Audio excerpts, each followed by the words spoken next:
கிராமத்தின் பெயர் இருளூர். பெயருக்கேற்றாற் போல சூரியன் மறைந்துவிட்டால் அந்த ஊரை அடர்ந்த இருளில் மூழ்கிவிடும். ஊரின் எல்லையில் ஒரு பழைய ஆலமரம் இருந்தது. அந்த மரத்தை கடந்துதான் பக்கத்து ஊருக்கு செல்ல வேண்டும். ஆனால் இரவு 8 மணிக்கு மேல் அந்த பக்கம் யாரும் போகமாட்டார்கள். ஏன் தெரியுமா? அங்கே ஒரு தலை இல்லாதவன் உலாவுவதாக ஊர் மக்கள் நம்பினார்கள். அந்த ஊரில் கவின், ஆதி மற்றும் மீரா என்ற 3 நண்பர்கள் இருந்தார்கள். கவினுக்கு எதை கேட்டாலும் ஒரு சந்தேகம் வரும். தலை இல்லாமல் ஒருவனால் எப்படி நடக்க முடியும்? அவனுக்கு கண் தெரியாதே என்று அடிக்கடி கேட்பான். ஒரு நாள் மாலை விளையாடிக் கொண்டிருந்தபோது ஆதி ஒரு சவால் விட்டான். கவின், உனக்கு அவ்வளவு தைரியம் இருந்தால் இன்று இரவு அந்த ஆலமரத்திற்கு அடியில் உன்னுடைய கிரிக்கெட் பேட்டை வைத்துவிட்டு வா, பார்க்கலாம். மீரா பயந்தாள். வேண்டாம் ஆதி, பெரியவர்கள் ஏதோ ஒரு காரணத்தால் தான் அங்கே போகக்கூடாது என்று சொல்கிறார்கள். நாம் எதற்கு வம்பு பண்ண வேண்டும் என்றாள். ஆனால் கவின் விடவில்லை. நான் போகிறேன். இன்று அந்த தலை இல்லாதவனின் ரகசியத்தை நான் கண்டுபிடிக்கிறேன் என்று சபதம் செய்தான். இரவு 10 மணி. ஊரே நிசப்தமாக இருந்தது. கவின் மெதுவாக தன் வீட்டை விட்டு வெளியே வந்தான். கையில் ஒரு டார்ச் லைட் மற்றும் அவனுடைய கிரிக்கெட் பேட் இருந்தது. தூரத்தில் ஆதியும் மீராவும் மரத்தின் மறைவில் நின்று கவினை கவனித்துக் கொண்டிருந்தார்கள். நிலா வெளிச்சம் மேகங்களுக்கு பின்னால் மறைந்திருந்தது. கவின் ஆலமரத்தை நெருங்க நெருங்க காற்றின் சத்தம் வினோதமாக கேட்டது.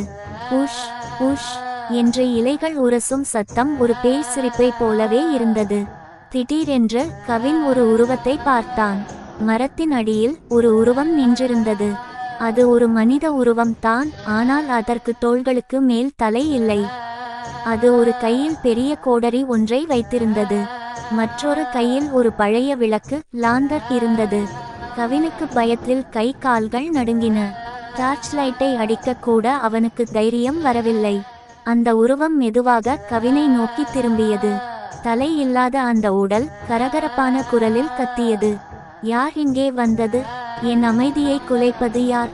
கவின் அப்படியே உறைந்து போய் நின்றான். பின்னால் இருந்த ஆதியும் மீராவும் அலறி அடித்து கொண்டு ஊருக்குள் ஓடினார்கள். ஆனால் கவின் ஓடவில்லை. அவனுக்கு ஒரு விஷயம் ஆச்சரியமாக இருந்தது. தலை இல்லாத ஒருவன் எப்படி பேச முடியும்? கவின் தன் பயத்தை அடக்கிக் கொண்டு சட்டென்று டார்ச் லைட்டை அந்த உருவத்தின் மேல் அடித்தான். அங்கே அவன் கண்ட காட்சி அவனை அதிர வைத்தது. அது ஒரு மனிதன் தான். அவர் தலை போர்வையின் உள்ளே மறைந்திருந்தது. யார் நீங்கள்? ஏன் இப்படி ஊரை ஏமாற்றுகிறீர்கள் என்று கவின் தைரியமாக கேட்டான். அந்த உருவம் தன் போர்வையை கீழே இறக்கியது. அவர் அந்த ஊரின் பழைய காவலாளி தர்மன் தாத்தா. அவர் சிரித்துக்கொண்டே சொன்னார், தம்பி, நீ ரொம்ப தைரியசாலி. நான் ஏன் இப்படி செய்கிறேன் தெரியுமா?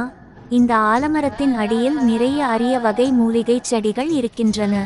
இரவு நேரத்தில் சில திருடர்கள் வந்து அந்த செடிகளை திருடிச் சென்று விற்கிறார்கள்.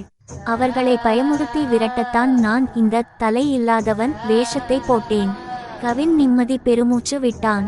அப்படியானால் ஊரில் சொல்பவை எல்லாம் வெறும் கட்டுக்கதையா? ஆமாம் தம்பி, பயம் என்பது நம் மனதில்தான் இருக்கிறது. இருட்டை பார்த்து பயப்படுபவர்களுக்குத்தான் பேய் தெரியும். உண்மையை ஆராய்ந்து பார்ப்பவர்களுக்கு தெளிவு கிடைக்கும் என்றார் தர்மன் தாத்தா. அடுத்த நாள் காலை கவின் ஊர் மக்களிடம் உண்மையை சொன்னான். ஊர் மக்கள் தர்மன் தாத்தாவின் சேவையை பாராட்டியதோடு அந்த மூலிகை செடிகளை பாதுகாக்க வேலி அமைத்தார்கள். கவின் இப்போது அந்த ஊரின் ஹீரோ. தலை இல்லாதவன் கதை இப்போது ஒரு வேடிக்கை கதையாக மாறிப்போனது. ஆனால் கவின் ஒரு விஷயத்தை மட்டும் கற்றுக்கொண்டான். பயத்தை விட பெரிய ஆயுதம் அறிவு.